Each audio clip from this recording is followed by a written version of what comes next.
కర్నూలులో అంతర్రాష్ట్ర స్థాయి కబడ్డీ పోటీలు ఘనంగా ప్రారంభమయ్యాయి.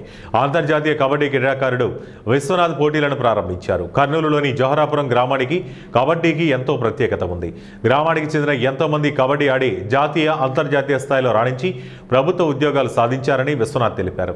ఈ పోటీలో ప్రతిభ కనబరిచిన క్రీడాకారులను రాష్ట్ర స్థాయి జట్టులో ఎంపిక చేసి జాతీయ పోటీలకు పంపిస్తున్నట్లు నిర్వాహకులు తెలిపారు.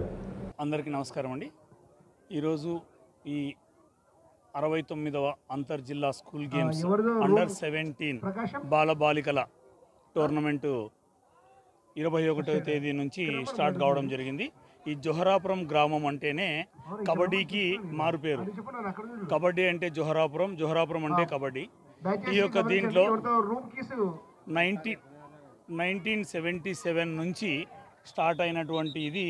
అప్పుడు ఈ జోహరాపురంలో ఏవి ప్రతాప్ రెడ్డి గారు, తర్వాత సుబ్బరాజు సార్ గారు, వీళ్ళిద్దరూ కూడా ఫౌండర్సు.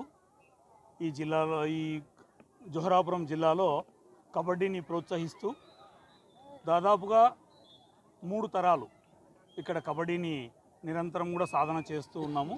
దాంట్లో బాగా ఉద్యోగాలు సంపాదించడము. 2099లో నేను నేషనల్స్ ఆడినందుకు రైల్వేలో జాబ్ జాయిన్ చేశాను. దాని తర్వాత 2002లో మళ్ళీ సబ్ ఇన్స్పెక్టర్గా నేను స్పోర్ట్స్ కోటాలో జాయిన్ కావడం జరిగింది.